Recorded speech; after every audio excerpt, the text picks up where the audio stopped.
நாம் இன்று பார்க்க போகிற பாடம் நேச்சுரல் மேன், ஸ்பிரிச்சுவல் மேன். ஜென்ம சுபாவ மனிதன், ஆவியின் மனிதன். இந்த ரெண்டுக்குள்ள டிஃப்ரெண்டான லைஃப்பை பார்க்க போகிறோம். நேற்று என்ன பார்த்தோம்? உங்கள் ஆவியை தேவன் ஆவியானவர் பெற்றுக்கொள்ள விரும்புகிறார். அந்த ஆவியில் அவர் கொட்டாரமிட்டு தங்குகிறார். அங்கு ஜீவ பிரமாணத்தை வைத்து உங்கள் வாழ்க்கையே வடிவமைக்கிறார். உங்கள் சிந்தையை ஆவியின் சிந்தையாக்கி, ஸ்தோத்திரம், ஆவிக்கு கீழ்ப்பட்டு உள்ளே இருக்கிற ஆவியின் பிரமாணத்தை தானாகவே கை கொண்டு ஆவியின் சிந்தை, ஆவியின் உணர்வு, ஆவியின் ஜெபம், ஆவியின் விடுதலை எல்லாம் உள்ளே இருந்தே உங்களுக்குள் கொடுக்கிறார். உங்கள் வாழ்க்கை முழுவதும் வடிவமைக்கப்படுகிறது என்று பார்த்தோம். இப்போ ஸ்பிரிச்சுவல் மேன், நேச்சுரல் மேன், ஜென்ம சுபாவம். இதை குறித்து 1 Corinthians 2:14-15 சொல்லப்பட்டு இருக்கிறது. ஸ்தோத்திரம். ஆவிக்குரிய மனிதன் அல்லது ஆவிக்குரிய மனிதன் ஒன்று, அல்லது இயற்கையான மனிதன், விழுந்து போன ஜென்ம சுபாவ மனிதன், 2 நபர்களை நாம் 1 Corinthians 2:14-15 வாசிக்கலாம். வாசிப்போமா? ஸ்தோத்திரம். பைபிள் எடுத்துங்க. 1 Corinthians எடுத்துக்கொள்ளுங்க. ஸ்தோத்திரம். 14-15 பாருங்க. 1 Corinthians 2:14-15. ஸ்தோத்திரம். ஜென்ம சுபாவ மனுஷனோ தேவனுடைய ஆவிக்குறிகளை ஏற்றுக்கொள்ளான். அவைகள் அவனுக்கு பைத்தியமாக தோன்றும். அவைகள் ஆவிக்கேற்ற பிரகாரம் ஆராய்ந்து நிதானிக்கப்படுகையில் அவன் அறிய மாட்டான். ஆவிக்குரியவன் எல்லாவற்றையும் ஆராய்ந்து நிதானிக்கிறான்.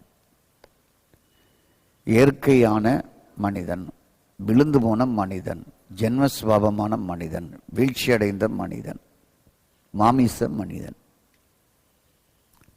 இதெல்லாம் ஒன்று தான். ஆவியின் மனிதன் ஒன்று. இதில் நம்ம கொஞ்சம் நல்ல பாடத்தை கற்றுக்கொள்ளணும். உங்கள் ஆவினுடைய உணர்வு மூலம்தான் உங்கள் வாழ்க்கையை செயல்படுகிறது.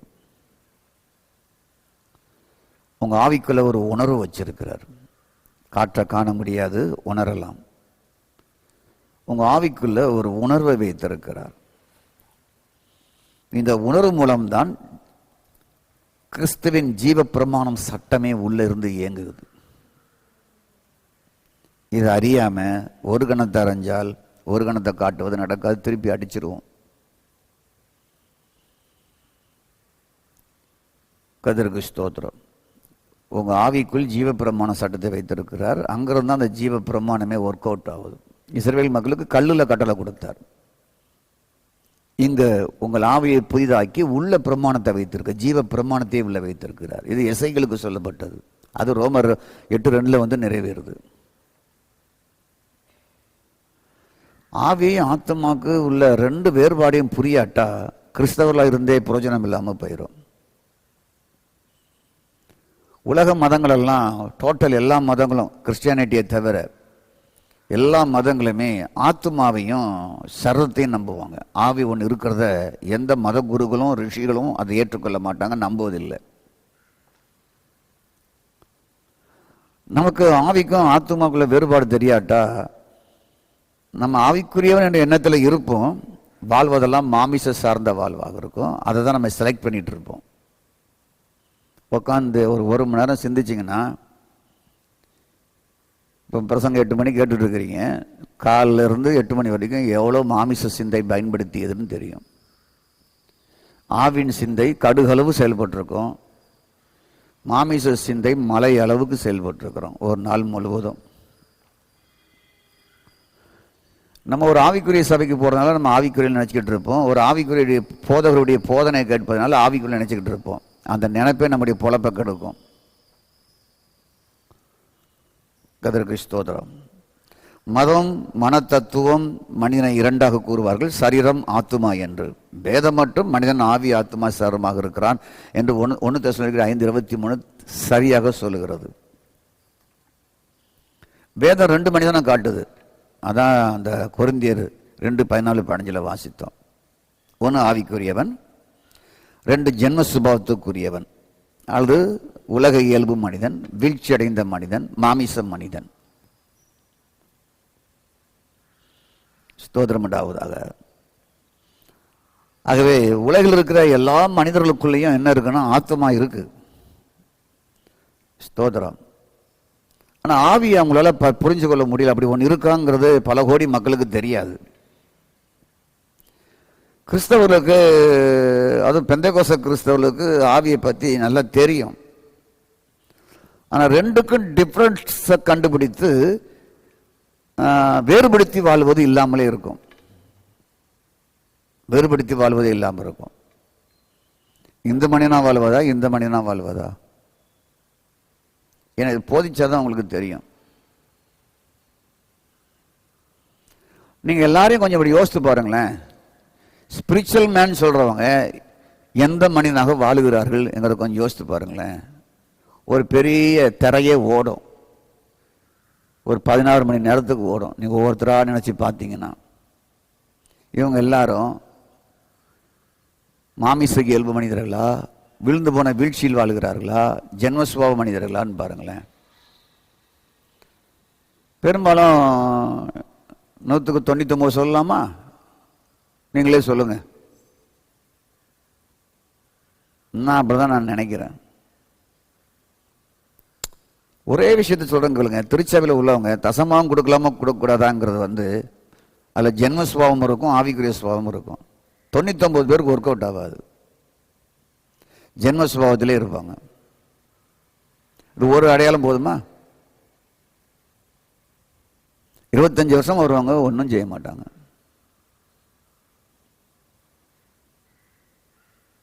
ஸ்தோத்திரம். அவங்க ஞாயிற்றுக்கிழமை 2 மணி நேரம் சர்க்கஸ் போய் 1 மணி நேரம் 2 மணி நேரம் பார்த்துட்டு ஒரு 50 ரூபா 100 ரூபா கொடுத்துட்டு பார்த்துட்டு வர போல 2 மணி நேரம் சர்க்கஸ் பார்த்துட்டு போகிற மாதிரி வந்துட்டு போவாங்க.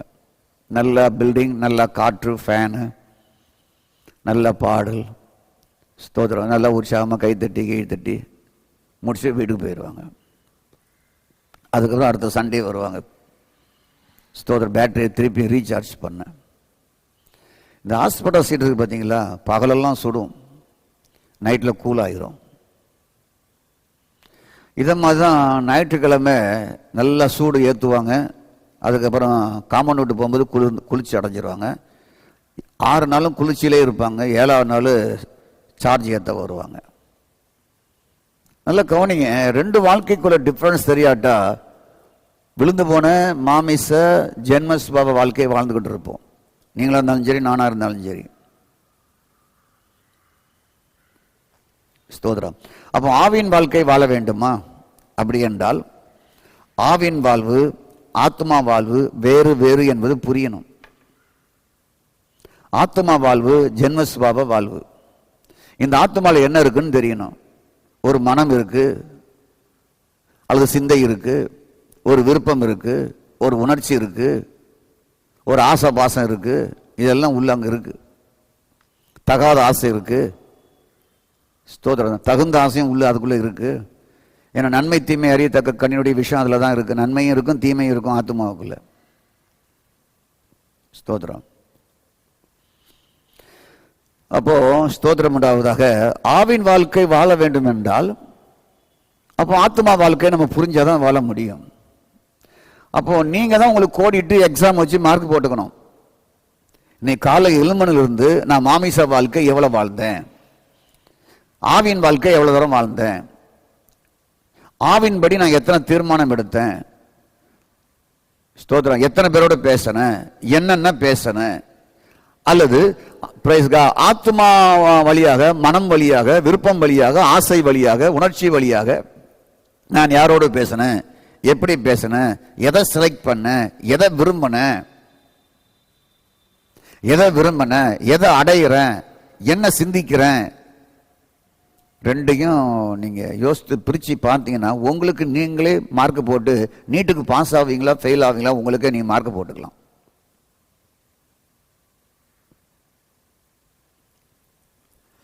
அப்ப ஆத்மாபடி ஆத்மா மனம் சார்ந்த வாழ்க்கை, மாமிச வாழ்க்கை, ஜென்ம சுபாவ வாழ்க்கை தொடர்ந்து வாழ்கிறேன்னா எப்படி அறியலாம்னா உங்க உணர்வு வழியாக தான் அறிய முடியும், அந்த சிந்தை வழியாக தான் அறிய முடியும், மனம் வழியாக தான் அறிய முடியும். நீங்க ஒரு நாள் முழுவதும் உட்காந்துட்டீங்கன்னா இந்த செய்தியை கேட்டுட்டு ஒரு அரை மணி நேரம் டெய்லி திங்க் பண்ண ஆரம்பிச்சிட்டா நிறைய சேட்டை குறைஞ்சிரும், பிரச்சனை குறைஞ்சிரும், ஆத்மா வழியாக எந்த தீர்மானம் எடுக்க மாட்டீங்க, மனம் வழியாக தீர்மானம் எடுக்க மாட்டீங்க, பேச மாட்டீங்க, சரியா ஒரு கொய்ட்டா ஒரு வாழ்க்கைக்கு வந்துடுவீங்க. அமைதியும் சமாதானமும் ஆவியின் சிந்தை ஜீவனும் சமாதானங்கிறது இல்லவா, அதெல்லாம் உள்ள வந்து சேர்ந்துடும். நான் உட்காந்து இந்த செய்தி எடுக்கும்போது யோசித்தேன், வாழ்க்கையில் 99% மாமிசத்தின்படி வாழ்ந்திருக்கிறோம் நான் தீர்மானம் எடுத்தேன். எல்லாவற்றையும் ரட்சிக்கப்பட்ட நாளிலிருந்து இன்னைக்கு வரைக்கும் எல்லாத்தையும் அப்படி முன்னால் கொண்டு வந்து பார்த்தேன். நான் செஞ்சதெல்லாம் மாமிசத்தோடு செஞ்சானா, ஜென்ம சுபாவத்தோடு செஞ்சானா, ஸ்தோத்திரம், எழுத ஆவியின் சிந்தையோடு செஞ்சானாங்கிறத பார்க்கும்பொழுது எல்லாமே ஃபெயில் ஆயிடுது.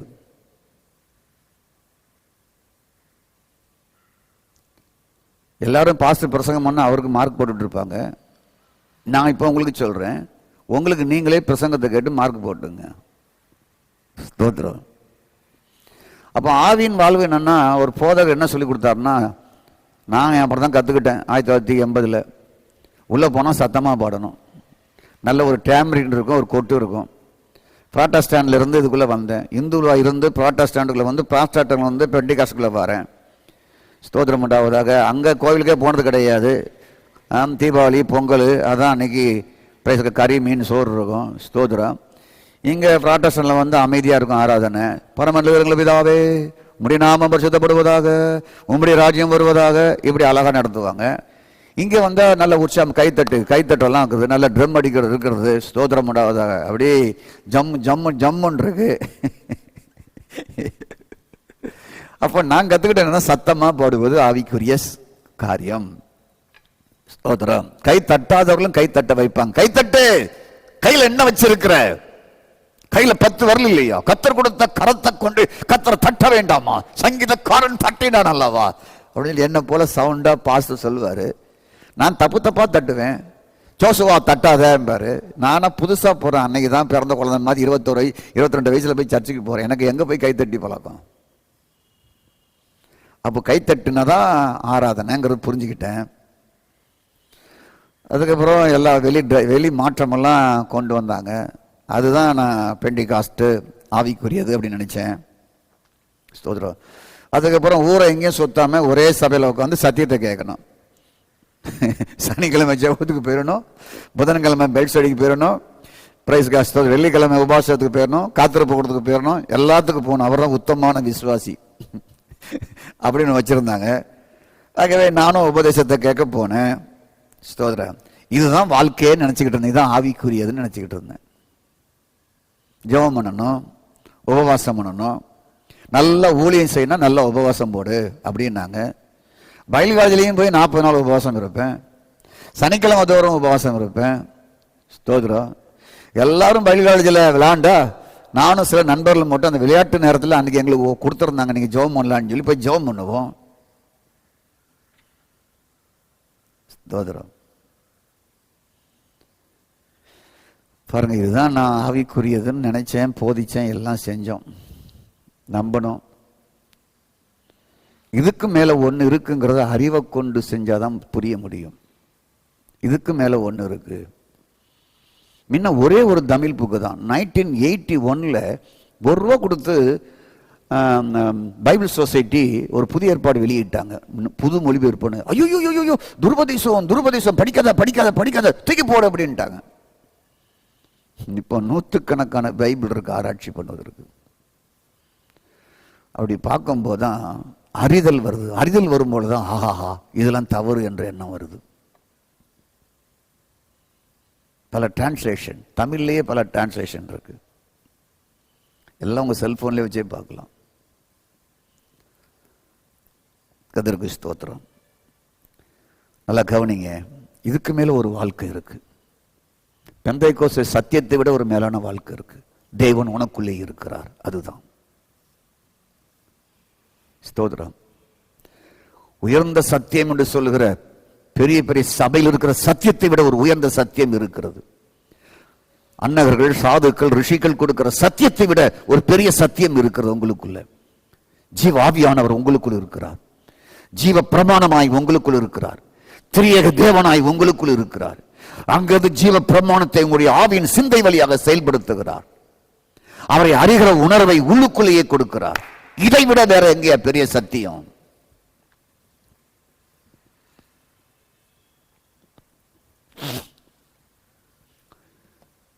ஆகவே நீங்கள் ஆத்துமாவின்படி வாழும் பொழுது எப்படி வாழ்வீர்கள் என்பது உங்களுக்கு தெரியும். உங்கள் மனதின்படி வாழும்பொழுது, ஆத்துமான மனம், விருப்பம், ஆசை, உணர்வு, உணர்ச்சி, இதன்படி வாழும்பொழுது எப்படி வாழுகிறீர்கள் என்பது உங்களுக்கு தெரியும். ஸ்தோத்திரம். மனதின்படி வாழும் பொழுது, ஜென்ம சுபாவத்தின்படி வாழும் பொழுது, ஆத்மாபடி வாழும் பொழுது உங்க பேசுவது உங்களுக்கு தெரியும்.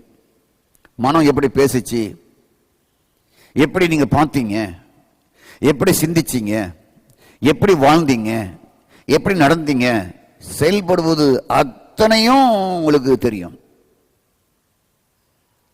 உங்க பழைய மனித வாழ்க்கை, பழைய மனுஷனுடைய வாழ்க்கை, ஜென்ம சுபாவ வாழ்க்கை, ஸ்தோத்திரம், விழுந்து போனவனுடைய வாழ்க்கை, ஆதாமின் வாழ்க்கை, ஸ்தோத்திர, மாமிச வாழ்க்கை, அது எப்படி பேசிச்சு, எப்படி பார்த்தது, எப்படி காதல எதெல்லாம் கேட்டது, எப்படி நடந்தது, ஸ்தோத்திரம், நான் எப்படி செயல்படுத்தினேன், இதெல்லாமே அறிந்து கொள்ளலாம். எத்தனை ஆயிரம் பொய் பேசினேன், எத்தனை திருட்டுத்தனம் பேசினேன், எத்தனை ஏமாத்துத்தனம் பேசினேன், எத்தனை காரியத்தை இச்சித்தேன், எத்தனை காரியத்தை பெற்றுக்கொள்ள விரும்பினேன், எதெல்லாம் எப்படி பேசினேன், எதெல்லாம் ஜோடி சேர்த்து பேசினேன், எதெல்லாம் இணைச்சி பேசினேன், எதெல்லாம் பிரிவினைக்கு எதுவாய் பேசினேன், எதெல்லாம் உடைவதற்கு எதுவாய் பேசினேன், எதெல்லாம் கள்ளத்தனத்துக்கு எதுவாய் பேசினேன், கிளீனா தெரியும். உங்ககிட்ட நீ உட்காந்து நீங்க கேட்டீங்கன்னா அது ஒழுங்கா சொல்லி கொடுக்கும். உன் மனதின்படி எப்படிலாம் வாழ்ந்த, உன் மாமியாரை எப்படி வைத்துக் கொண்ட, உன் புருஷனை எப்படி நடத்தின, உன் மனைவி எப்படி நடத்தின, உன் இரண்டாந்தாரம் பிள்ளை எப்படி நடத்தின, வயசான தாத்தா பாட்டி எப்படி நடத்தின, ஸ்தோத்திரம், உனக்கு கீழ் வேலை செய்கிற மக்களை எப்படி நடத்தின, எல்லாம் உன் மனம் தான் நடத்தியது. அதை கேள். உன் பழைய மனிதனுடைய வாழ்க்கை எல்லாம் அது சொல்லிக் கொடுக்கும். அப்போ ஆவியின்படி நடப்பது, ஆவிக்குரியவன் ஜென்ம சுபாவத்துக்குரிய மனிதன். அப்போ ஜென்ம சுபாவத்துக்குரிய மனிதன் மனிதன் வழியாக, ஆத்மா வழியாக நடக்கிறான். ஆவியின் மனிதன் ஆவியின் வழியாக நடக்கிறான். அங்க ஆவியின் தேவன் இருக்கிறார், அங்க ஆவியின் ஜீவ பிரமாணம் உள்ளே இருக்கிறது. அநேகர் நான் ஆவிக்குரியவன் என்று போதகராக இருப்பார்கள், ஆவிக்குரியவன் என்று சொல்லி சபைக்குள்ளேயும் இருப்பாங்க. நான் ஆவிக்குரிய சபையினுடைய போதகர். அப்புறம் அந்த போதருடைய எல்லா காரியத்தையும் யூடியூப்ல பார்க்கலாம். யாரை யாரு கெடுத்து என்னென்ன மாதிரி எழுதுறாங்க. ஸ்தோத்திரம், இவன் கள்ள தீர்க்கதரிசி, அவன் தீர்க்கதரிசி, இவன் தீர்க்கதரிசி, இது மோசம் அது மோசம் எழுதுறாங்க. எல்லாத்தையும் பார்த்துடலாம். அவங்களுடைய தராதர வாழ்க்கை முறையெல்லாம் பார்த்துடலாம். உங்களுக்கு வாட்ஸ்அப் வர செய்தி யாரெல்லாம் அனுப்புறாங்களோ அதை வச்சு நீங்க அவங்கள மாமிசத்துக்குரியவனா, ஜென்ம சுபாவத்துக்குரியவனா, ஆவிக்குரியவனை நிதானிச்சிருக்கலாம். ஸ்தோத்திரம். எனக்கு தமிழ்நாட்டு பிரபலமான பாடல் பாடுகிறவரை குறித்து ஒரு வாட்ஸ்அப்பில் ஒருவர் அனுப்பினார். நான் அவருக்கு ஃபோன் பண்ணேன். இதை அனுப்புறதுனால உனக்கு என்ன லாபம், நான் பார்க்கறதுனால இது எனக்கு என்ன லாபம்னு கேட்டேன். எப்படி நீ அனுப்புறதுனால உனக்கு என்ன லாபம், நீ அனுப்புன நான் பார்க்கறதுனால எனக்கு என்ன லாபம்னு கேட்டேன். யூ ஆர் ஏ பாஸ்டர், உனக்கு இதுவா தொழில் அப்படின்னு. அதோடு அவர் மனம் திரும்பினார். உங்களுக்கு புரிஞ்சுட்டா? உங்களுக்கு நம்ம வர கண்ட பேயெல்லாம் பார்த்துட்டே இருக்கக்கூடாது. அதுக்கு தான் ஒரு நியூஸ் ஃபேஸ்புக்கில் எல்லாத்துலேயும் போட்டேன். என் மகன் குத்தாட்டம் ஆடினால், ஒரு பாட்டுக்கு பிரேக் டான்ஸ் ஆடினால் நான் ரசிப்பேன், வீடியோ எடுப்பேன், பதிவு செய்து வைத்துக்கொண்டு பாராட்டுவேன். ஆனால் இன்னொருவன் ஆடினால் நான் வெறுப்பேன். அநேகர் ரொம்ப லைக் பண்ணாங்க. அதை உண்மை அதுதான். சர்ச்சில் எல்லா சர்ச்சிலையும் இந்த ப்ரோக்ராம் இருக்கும். விபிஎஸ்க்கு வருஷம் முடிவில் எல்லாம் கண்ட மாதிரி ஆடும். அதெல்லாம் தப்பு கிடையாது. பிடிக்காதவங்க ஆனதான் தப்பு. இதெல்லாம் ஜென்ம சுபாவம். விழுந்து போன மனுஷனுடைய பார்வை அந்த வாய் அப்படி பேச வைக்குது. நீங்க தப்பு செஞ்சிருந்தா கன்ஃபஸ் பண்ணி இந்த ஸ்பிரிட் லைஃப்க்கு நீங்க வாங்க. உங்க ஆவியின் வாழ்க்கைக்கும் ஆத்மா வாழ்க்கைக்கும் வேறுபாடு தெரியாவிட்டால், நான் ஆவிக்குரிய சபைக்கு போறேன், ஆவிக்குரிய பாஸ்டரா இருக்கிறேன், ஆவிக்குரிய ஊழியத்துக்கு ஒப்பு கொடுத்துருக்கிறேன். இந்த மிதப்பிலேயே மிதந்துக்கிட்டு இருப்போம். கர்த்தருக்கு ஸ்தோத்திரம். வாழ்க்கையெல்லாம் மனம் சார்ந்த வாழ்க்கையாக இருக்கும். முடிவெல்லாம் மனம் சார்ந்த வாழ்க்கையாக இருக்கும்.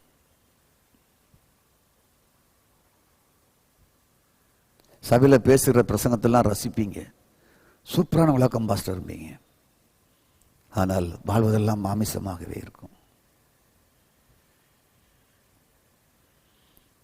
ஆவிக்குரிய மனிதன், ஜென்மஸ்வாத்திற்குரிய மனிதன்.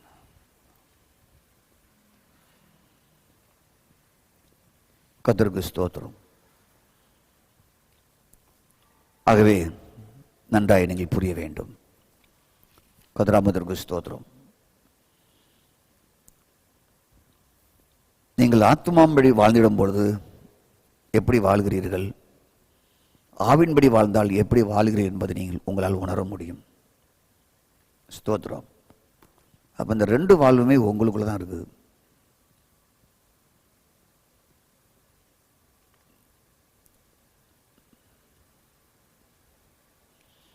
இரண்டு வாழ்க்கையும் உங்களுக்குள்ள தான் இருக்கிறது.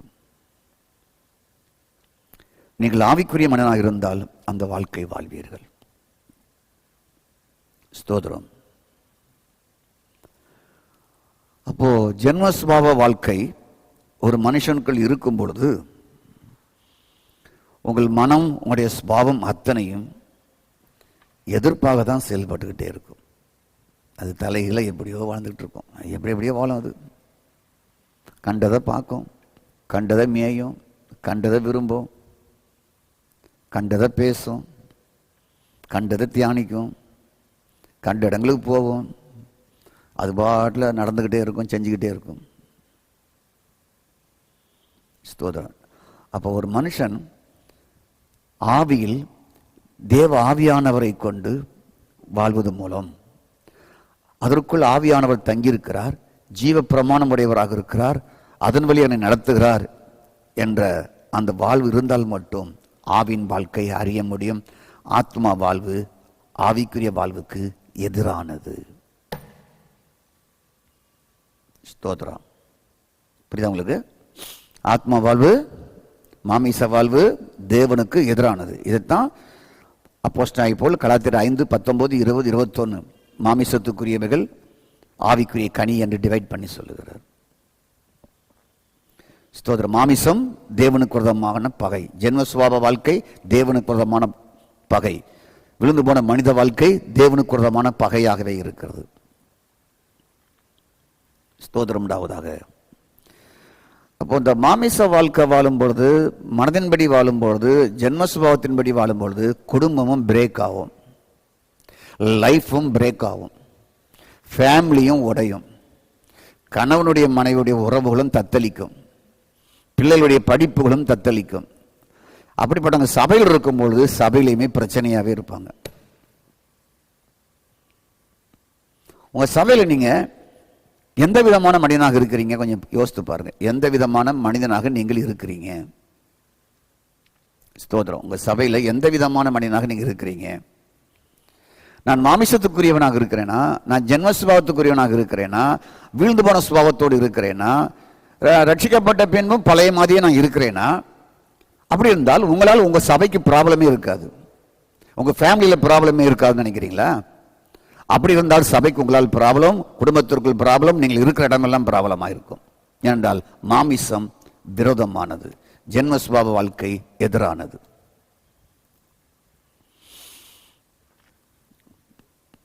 ஸ்தோத்திரம். ஒரு மனிதன், ஸ்தோத்திரம் உண்டாவதாக, அல்லது ஒரு கணவன் ஒரு மனைவி ஆவிக்குரிய வாழ்க்கை வாழாவிட்டால் வாழ்க்கையில் எல்லாமே எதிராகவே இருக்கும். நான் சொல்லுவேன், இருவரும் ஒரே மாமிசமாக இருக்கிறாங்க, ரொம்ப தப்பு அப்படிம்பேன் பிரசங்கத்தில். மேரேஜில் ரெண்டு மாமிசம் இருந்தால் எதுக்கு உதவும்? மாமிசம் எதுக்கும் உதவாதுன்னு தான் இயேசு கிறிஸ்து யோவான் 3ஆம் அதிகாரத்தில் சொல்கிறாரு. மாமிச வாழ்க்கை விட்டு நல்ல ஆவின் வாழ்க்கைக்கு வாங்க அப்படின்னு சொல்லுவேன். கதிராமத்திற்கு ஸ்தோத்திரம். கணவன் மனைவி வாழ்க்கையில் ஒருவர் ஜென்ம சுபாவமும் ஒரு ஆவிக்குரிய சுபாவமாக இருந்தாலும் ஸ்தோத்திரம் ஏசா யாக்கோபு போல தான். தேங்க்யூ. கதிராபதற்கு ஸ்தோத்திரம். சபையில் பார்த்தீங்கன்னா இந்த ஜென்ம சுபாவம் தான் ரொம்ப ஆக்டிவாக இருக்கும். நல்ல நாடகம் போடணும், அப்புறம் நல்லா ஆடணும், அப்புறம் நல்லா குதிச்சு பாடணும், அப்புறம் அதுதான் ஆவியில் நிரம்புறது. இங்கே இருக்கிற ஆள்லாம் அங்கே போகணும், அங்கே இருக்கிற ஆள்லாம் இங்கே வரணும். அதுக்கப்புறம் நல்ல நாடகம் போடணும், அதுக்கப்புறம் நல்ல பட்டிமன்றம் போடணும், அதுக்கப்புறம் ஸ்தோத்திரம் உண்டாவதாக வீடு வீடாக கூட்டம் போடணும், அதுக்கப்புறம் அங்கே 10 பேர் கூட ஜெபம் மட்டும் சொல்லி ஜெபம் மட்டும் பேசணும், அதுக்கப்புறம் ஸ்தோத்திரம் உண்டாவதாக க்ளோரி டு காட் ஸ்தோத்திரம். அங்கே கடைசியில் எல்லாம் மாமிசமாகி அக்கா ஆன்டி அண்ணன் ஆன்டின்னு பேசி ஒரே குழப்பமாகி ஒரே பொருளியாகி ஒருத்தரை கெடுத்து பேசி ஒருத்தரை அழித்து பேசி பிரைஸ் இது வரைக்கும் செஞ்சதெல்லாம் நின்று போய் கடைசியில் கடன் வாங்கி கடன் கொடுத்து பிரைஸ் பெண் எடுத்து பெண் கொடுத்து ஒருத்தரை விரும்பி எல்லாம் மாமிசத்தில் போய் முடிஞ்சிடும். ஆனால் இதைத்தான் மக்கள் லைக் பண்ணுறாங்க. எதை லைக் பண்ணுறாங்க? ஜென்ம சுபாவத்தோடு ஊழியம் செய்வதும், ஜென்ம சுபாவத்தோடு கூட்டங்கள் நடத்துவதும், ஜென்ம சுபாவத்தோடு ஆக்கி பொங்கி சாப்பிடுவதும், ஜென்ம சுபாவத்தோடு அக்கா ஆண்டி அண்ணன் தம்பி மச்சான் சொல்லி பேசுவதும், அங்கே கூடி ஒருத்தருக்கு கடன் கொடுத்து ஒருத்தர் விரும்பி பிரைஸ் காட் முடிவிலே அழிகிற ஒரு வாழ்வாக மாறிவிடுகிறது. அதைத்தான் பவுல் சொல்லுகிறார். 2 மனுஷன் இருக்கிறான், ஜாக்கிரதை. கொரிந்து நீ ஜென்ம சுபாவ மனுஷனா இருக்கிற, ஜாக்கிரதையாயிரு. ஆவிக்குரிய நிதானமாக அறிவோம். இது பேலியாளு, இது விக்கிரக ஆராதனை, இது ஐடல் வர்ஷிப்பு, ஸ்தோத்திரம், இது என்னென்ன பாவங்கிறது ஆவிக்குரிய நிதானித்து அறிவோம். நீ கடவுளுடைய பிள்ளையாக மாறிட்டு ஜென்மஸ்வபமாக மாறிட்டியா அப்படின்னு கேட்குறாரு. ஸ்தோத்திரம். மாமிசத்தில் வாழ்ந்திடும் பொழுது ஸ்தோத்திரம் உண்டாவதாக 100% ஜென்மஸ்வபாவ வாழ்வாகவே இருக்கும். ஸ்தோத்திரம். மாமிசத்தின்படியே பேசும், அதையே சிந்திக்கும், அதையே செயல்படும். கலாத்திர 5:19 சொல்லுகிறது. அது மரண வாழ்வையே பேசும். ஆத்மா சார்ந்த மனம் வழியாக எல்லா தவறோடும் இணைந்து சம்மதத்தோடு வாழ்ந்து கொண்டிருக்கும். அதான் ஜென்ம சுபாவ வாழ்க்கை. ஸ்தோத்திரம் உண்டாவதாக. அப்போ ரட்சிக்கப்பட்ட ஒரு மனுஷர் பாவம் செய்வதை நிறுத்திவிட்டால் மட்டும் போதாது, பாவ செயல்களை நிறுத்திவிட்டால் மட்டும் போதாது. சிலர் அதை நிறுத்திட்டு எப்பொழுதும் போல வாழ்ந்து கொண்டே இருப்பார்கள். பாவம்தான் நின்றுக்கும், மீதியெல்லாம் அப்படியே இருக்கும். மீண்டும் இந்த செய்தியை தொடர்ந்து நாம் அப்படி நாளை பார்ப்போம். நல்ல ஆண்டவரே, மை துதிக்கிறோம். ஜென்மஸ்பாவ ஆவிக்குரிய மனிதன், ஜென்மஸ்வா மனிதனை குறித்து நாங்கள் தொடர்ந்து பார்த்து கொண்டு வருகிறோம். இதுவரைக்கும் இந்த வார்த்தையை கொடுக்க உதவி செய்தீங்க. நாளை தொடர்ந்து இதை பற்றி பேச உதவி செய்யுங்க. இயேசுவின் நாமத்தில் பிதாவே, ஆமென்.